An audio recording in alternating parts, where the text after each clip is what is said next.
Halo, balik lagi dengan gue di sini Tegar Irsyad. Game week ke-9 udah mau dimulai ya, karena international break udah selesai. Dan sekarang hari Kamis dan saatnya kita akan buat untuk tim selection Rainbow FC di game week ke-9 besok. Waktu itu langsung aja.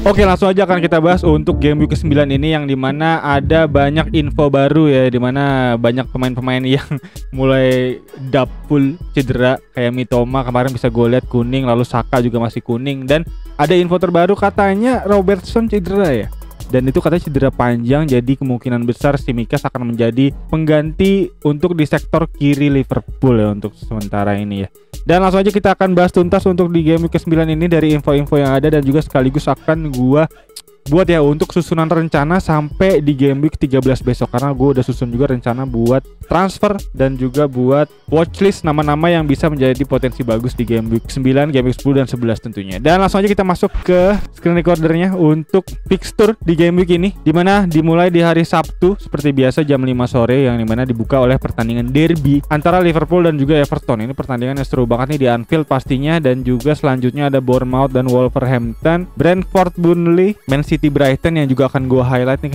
akan menjadi pertandingan yang seru pastinya, dan juga akan menjadi pembalasan Haaland ya untuk paceklik golnya di 2-3 game week terakhir. Dan selanjutnya ada Newcastle melawan Crystal Palace, lalu ada Nottingham Forest melawan Luton, Chelsea Arsenal yang juga pastinya seru nih, Derby London, dan lalu ada Sheffield United lawan MU, ada Aston Villa West Ham, dan juga ada Spurs lawan Fulham. Aston Villa West Ham juga bisa menjadi catatan nih, karena strikernya Aston Villa, Watkins, kayaknya udah mulai menjelma menjadi striker andalan kita semua ya, karena bisa gua lihat juga kemarin untuk top transfer dari FPL minggu ini ada di Watkins. Jadi Aston Villa, Watkins mungkin bisa menjadi potensi alternatif kapten juga, karena gua bisa lihat performanya lagi cukup oke di partai internasional kemarin, juga mencetak gol gue lihat. Dan untuk itu sebelumnya gue akan lihat juga informasi-informasi terbaru ya, dimana di sini ada fixture swing dari Twitternya Fantasipedia, di mana ada Liverpool yang ijo-ijo di sini fixture swingnya, lawan Everton di game week 9, lawan Nottingham Forest game week 10, dan ada lawan Luton game week 11, 3 game yang cukup oke harusnya. Dan ada Aston Villa juga yang di sini juga cukup ijo untuk fixture swingnya, ada lawan West Ham, Luton, Nottingham Forest, dan Fulham bisa menjadi potensi yang bagus. Aston Villa aset-asetnya ada Watkins di situ, ada Diaby mungkin untuk di lini tengah, lalu ada Cash ya di lini belakang atau Digne. Dan selanjutnya ada Tottenham Hotspur juga yang memiliki fixture yang lumayan oke di sini di 2 game week ke depan, ada lawan Fulham dan ada lawan Crystal Palace, lalu ada derby Chelsea diselingi di game week 11, dan ada Wolverhampton di game week 12, dan Arsenal juga lumayan di sini lawannya, dimana di game week 10 lawan Sheffield United, di game week 12 lawan Burnley. Walaupun memang agak kelap-kelip ya untuk Arsenal ya, karena akan ada lawan Chelsea di game week 9 dan ada lawan Newcastle di game week 11. Lalu Brighton juga selepas game week 9 cukup mantap di sini fixturnya, ada lawan Fulham, Everton, Sheffield United, dan Nottingham Forest ya. Jadi game week 10 ke depan Brighton menjadi aset yang cukup ngeri di sini, bisa kita lihat ada Mitoma di situ. Walaupun memang kita masih belum bisa percayakan ya untuk aset-aset lini belakang dari Brighton, karena Brighton lini belakangnya masih suram banget, dan bahkan bisa gue lihat catatan bobolannya itu ada di bawah Luton ya, dimana lebih parah dari Luton bahkan. Jadi tentunya pertahanan Brighton nggak bisa menjadi tumpuan yang oke, tapi di lini depan mungkin bisa jadi potensi yang bagus. Di situ ada March, ada Mitoma, ada Ferguson mungkin. Dan selanjutnya ada Chelsea di sini, di mana Chelsea sebenarnya merah ya, lawan Arsenal di game week 9, lawan Brentford yang dimana cukup oke, Tottenham, Manchester City, Newcastle, dan Brighton. Nggak cukup oke untuk Chelsea. Lalu selanjutnya ada Brentford lawan Burnley, lawan Chelsea, lawan West Ham United, Liverpool, Arsenal, dan Luton. Jadi Brentford juga cukup berat nih kayaknya nih, karena yang cukup oke di sini cuma di game week 9 lawan Burnley, Brentford, dan selanjutnya ada lawan Luton di game 14 Brentford. Dan info mengenai cederanya Robertson ya, dimana Robertson cedera di sini bisa kita lihat bahkan sampai 10 minggu kabarnya. Jadi nggak cukup oke ya, bisa gue lihat ya. Dan itu artinya Tsimikas bisa menjadi potensi pengganti dari Robertson ya. Di sini si Tsimikas harganya 4,4 juta dan bisa menjadi potensi yang bagus ya. Mengingat juga kita lihat tadi dari fixturnya dari game week 9 Liverpool juga cukup hijau di sini. Dan untuk itu Tsimikas apakah bisa menjadi potensi pengganti yang baik atau enggak, kita perlu lihat lihat lagi karena di sini ada data statistik dari FPL Running Pharmacist ya, dimana dia menyebutkan data dari tahun lalu ya. Di sini bisa gue lihat waktu Robertson cedera, dimana Tsimikas ini menjadi replacement startingnya Liverpool nih di lini kiri dari pertahanan Liverpool ya. Yang dimana ternyata dari 11 pertandingan terakhir hanya 2 kali aja si Tsimikas ini bermain 90 menit sebagai pemain starting line up. Jadi kemungkinan digantikannya tuh cukup gede juga nih Tsimikas nih untuk di lini kiri, karena gue nggak tahu ya apakah mungkin Klopp melihat dari sisi stamina atau mungkin dari sisi permainan, gue nggak tahu. Tapi di sini cukup membahayakan kalau dari menit bermain ya, karena diganti di menit 59, menit 57, dan bahkan ada di menit 45 waktu lawan Brentford di Januari ya di Januari 2023 kemarin di pertengahan musim. Jadi kayaknya dengan harga 4,4 Tsimikas masih menjadi nama yang cukup mengkhawatirkan karena dari menit bermainnya nggak cukup 60 menit di sini beberapa kali gue lihat ya. Dan mungkin pilihan lain bisa gue berikan ya, alternatif ada Soufal mungkin, karena Soufal di 4 game week terakhir nih cukup bagus poinnya, 4 poin, 12 poin dan 5 poin. Jadi nggak pernah ngeblank. Bisa gue lihat di sini Soufal, dan juga salah satu return assistnya bisa kita bilang udah mulai kembali ya, Soufal yang kita kenal di 2 musim yang lalu gitu. Jadi ini salah satu potensinya bagus, dan juga salah satu rencana gue untuk bisa gue transferin mungkin di game week besok ya, menggantikan pemain gue yang merah Bell, dan bisa menjadi potensi defender aktif yang bisa gue pilih untuk bisa jadi line up gue tentunya. Dan dengan harga 4,5 juta nggak beda jauh sama Tsimikas, bisa menjadi potensi yang menarik tentunya, karena West Ham sendiri juga bisa gue lihat fixturnya juga cukup nggak terlalu berat ya, ijo-ijo juga di sini bisa gue lihat ya, lawan Aston Villa, lawan Everton, lawan Brentford, Nottingham Forest, Burnley sampai game week 13 besok. Jadi gue rasa menjadi potensi yang bagus nih aset-aset West Ham. Mungkin kalau teman-teman mau nyari aset West Ham yang lain, ada Soucek yang bisa gue lihat udah mulai maju ke lini depan ya, dan udah mulai bermain menyerang ya, dan itu tentunya terlihat juga dari asis-asisnya Soufal yang disambut oleh Soucek, karena Soucek kan badannya tinggi juga. Jadi ini persis seperti gue lihat di 2 musim yang lalu ya, Soucek dan juga Soufal di sisi kanan silih berganti gitu untuk bisa memberi tekanan ke tim lawan. Dan menarik. Dan selanjutnya untuk tim gue, berikut tim gue ya, dimana di sini belum ada banyak perubahan, dimana gue kemarin mentransferin Taylor gue transferin ya, gue ganti dari, gue lupa pemain belakang gue yang cedera, gue lupa, tapi di video kemarin udah gue sebutin gue transfer ini Taylor tentunya, yang dimana ternyata ada Mitoma, Saka dan Saliba yang masih kuning di sini, dimana Mitoma terakhir kabarnya dia illness ya, fatigue ya, kecapean ya, dan dipulangin oleh timnas Jepang balik ke Brighton gitu. Dan tentunya perlu kita lihat apakah Mitoma masih bisa fit gitu di pertandingan besok, karena kalau emang enggak ternyata mungkin akan gue ganti ke Archer atau Taylor mungkin. Dan untuk rencana gue ke depan ya, rencananya gue akan mentransferin Soufal di game week besok, di game week 10 artinya. Di game week 10 akan gue masukin Soufal, dan di game week ke-11 nya gue kayaknya akan save transfer, karena rencananya gue di game week ke-12 nanti akan gue keluarkan Alvarez dan gue masukin Holjun guys. Dimana Holjun ini gue masukin karena memang fixture MU ini menarik nih, dimana MU di game week 9 lawan Sheffield United kan, di game week 10 lawan City, dimana di lawan City ini gue masih mempercayakan Alvarez. Jadi kenapa gue di situ gue masih menyimpan transfer, karena gue masih percaya Alvarez harusnya masih bisa lebih gacor dari Holjun ya, harusnya ya untuk di game week 10. Jadi di game week 11 baru gue masukin Holjun di sini lawan Fulham, Luton dan Everton. 3 game week yang kayaknya harus gue masukin nih salah satu pemain MU, dan dimana pemain MU yang cukup menarik perhatian gue itu adalah Holjun, karena Holjun terlepas dari belum ngegolin di Premier League, tapi di partai Champions League kemarin gue bisa lihat cukup oke ya dengan 2 golnya kemarin itu. Jadi Holjun di sini gue proyeksikan masuk, dan karena 0,1 gue kurang ya duitnya, jadi Leno terpaksa harus gue keluarin, karena memang juga Leno di sini fixturnya udah mulai swing ke arah merah ya. Tuh udah cukup berat lawannya Spurs, Brighton, MU, Aston Villa di 4 game week ke depan, bahkan di game week ke-14 lawan Liverpool juga. Jadi gue nggak expect bakal cukup oke Leno poinnya, jadi gue mungkin akan gue keluarin dan gue gantikan ke kiper yang memang lagi cukup naik daun, itu John Stone di game week ke-12 mungkin akan gue masukin dengan catatan harganya nggak naik, dan harganya Holjun nggak naik, dan harganya Alvarez nggak turun. Jadi tentunya banyak banget pertimbangannya itu ya, variabel yang bisa gue harus lewati untuk bisa memasukkan John Stone dan Holjun di game week 12. Tapi tentunya kalau memang Holjun nggak bisa, gue mungkin akan masukin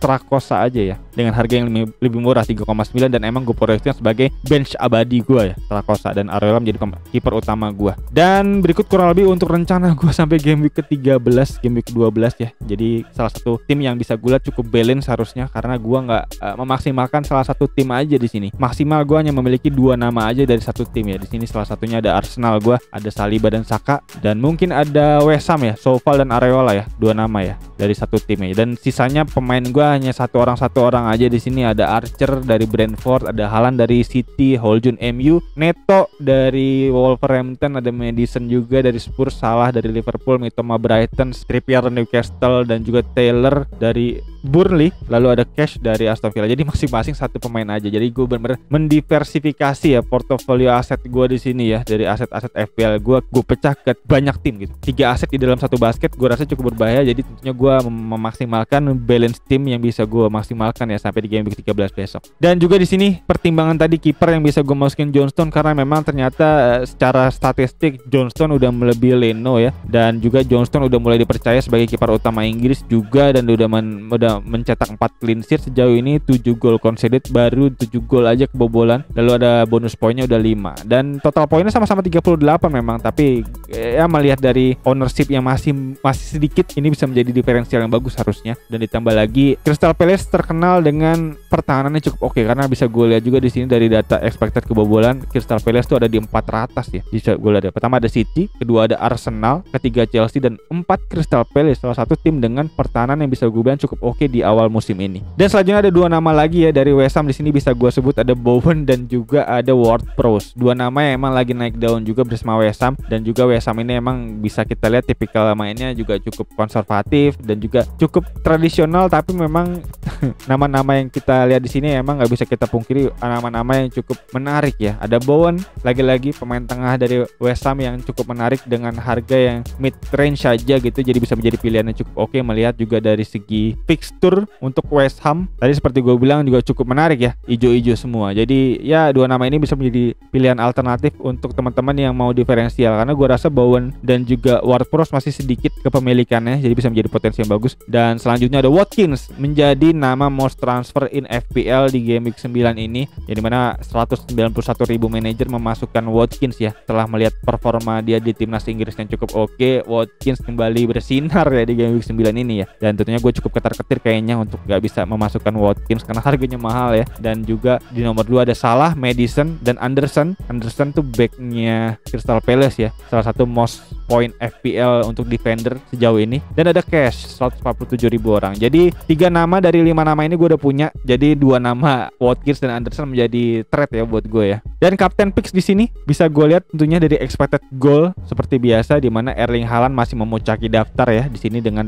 total 8 gol dan 1 assist, yang dimana menariknya dia udah pacak-klik gol ya di 2 game week terakhir ya. Dan juga dia ini akan menghadapi Brighton, ini mana Brighton sendiri ini ada di posisi 4 terbawah untuk urusan expected kebobolan. Jadi artinya pertahanan Brighton ini cukup buruk bisa gue lihat ya, bahkan di bawah Luton. Bahkan Luton sendiri ini masih lebih baik ini pertahanannya daripada Brighton. Jadi tentunya ini menjadi potensi yang bisa gue bilang cukup harus dimanfaatkan ya. Untuk Kapten Haaland kayaknya gue rasa akan menjadi 90% lah ya untuk bisa mengkaptenkan Haaland di game week ini. Jadi gue akan bermain aman untuk mengkaptenkan Haaland lawannya Brighton. Ditambah lagi gue rasa akan cukup Spartan nih City main ini, karena 2 pertandingan terakhir dia kalah, dan ini adalah kejadian yang langka untuk City ya. 2 pertandingan Premier League dia kalah beruntun, dan ini gue rasa akan menjadi pembalasan, hari pembalasan, dan mungkin gol yang banyak ya dari City ya. Dan itu artinya Haaland Alvarez akan menjadi potensi yang bagus buat gue ya untuk di pertandingan kali ini, dan Haaland akan gue plot sebagai kapten. Dan pilihan alternatif kedua ada Mohamed Salah di sini, Liverpool yang akan menghadapi Everton, di mana Everton sendiri di sini ada di peringkat ke-11 untuk urusan pertahanan dengan udah kebobolan 12 gol. Dan ditambah lagi Liverpool di 10 pertandingan terakhir ini gue bisa lihat gak pernah absen ngegolin. Bahkan bisa gue lihat 9 dari 10 pertandingan terakhir Liverpool dia udah ngegolin minimal 2 gol ya di setiap pertandingannya gitu. Terlepas kecuali di pertandingan lawan Tottenham dia hanya cetak 1 gol ya, dimana sebenarnya juga harusnya mencetak 2 gol. Di situ gue bisa lihat karena kesalahan wasit. Tapi artinya ini membuat gue cukup yakin kayaknya Salah harusnya bisa kembali mencetak gol ya di pertandingan besok ya. Terlepas dari kisruh ancaman hukuman dari FA yang katanya Salah membuat statement tentang politik Palestina, tapi terlepas dari itu gue cukup yakin sih harusnya Salah nggak akan dihukum ya, karena statement Salah tuh gue 100% dukung banget, karena memang Salah di situ menyebutkan bahwa humanity adalah di atas dari segala kepentingan ya. Di situ artinya Salah mendukung bahwa kemanusiaan tuh harus dijunjung tinggi. Jadi gue rasa harusnya nggak ada masalah soal statement Salah, karena bisa gue lihat di Eropa memang lagi banyak kekisruhan soal statement ya. Banyak pemain dari Eropa, terakhir gue lihat dari pemain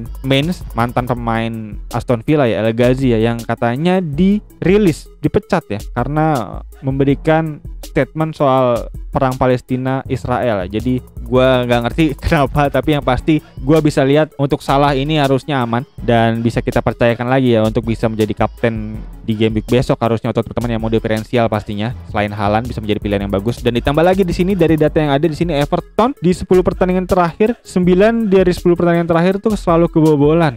Jadi benar-benar terbalik ya untuk statistiknya. Jadi tentunya ini menjadi potensi yang bagus baru untuk Salah bisa kembali mencetak gol nih seperti di game week kemarin ya. Dan itu bisa menjadi alternatif kapten. Berarti artinya untuk Salah di sini pilihan kedua gua. Dan di pilihan ketiga gua yaitu ada Ollie Watkins ya, dimana Ollie Watkins Aston Villa akan menghadapi West Ham, bisa menjadi potensi yang bagus juga karena bisa gue lihat Ollie Watkins ini dari 3 pertandingan terakhir dia udah cetak 4 gol artinya ya, 4 atau 5 gol ya, dan itu juga performa yang cukup bagus. Ditambah lagi Ollie Watkins akan menghadapi West Ham yang dimana juga nggak cukup bagus juga gitu pertahanannya, dimana dia berada di peringkat ke-13 untuk urusan pertahanan di sini, di bawah Everton bahkan, dengan total kebobolan hingga 12 gol dan expected kebobolan 17 gol. Jadi artinya expected kebobolan cukup tinggi di sini ya, bisa kita lihat ya. Untuk expected kebobolan sendiri ya, dia ada di peringkat 4 terbawah setelah Sheffield, Bournemouth, Luton dan West Ham. Jadi artinya pertahanan dari West Ham ini cukup melompong ya, cukup tembus terus gitu. Jadi bisa kita lihat Areola save-nya banyak, itu artinya membuat pertahanan dari West Ham ini emang cukup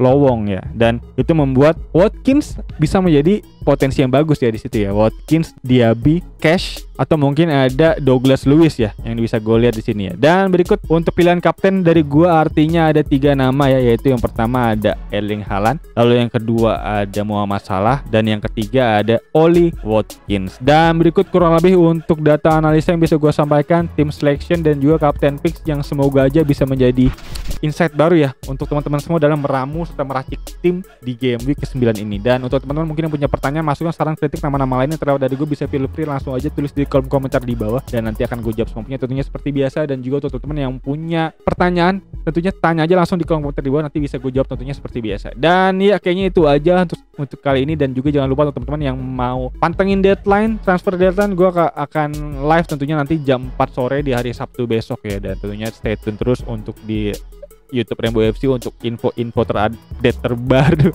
untuk FPL. Dan ya kayaknya itu aja. Sekali lagi thank you buat yang nonton. Untuk teman-teman yang baru nonton bisa langsung klik tombol subscribe dan lonceng di bawah agar teman-teman gak ketinggalan video-video seputar fantasi Premier League lainnya dari channel ini. Dan ya kayaknya itu aja.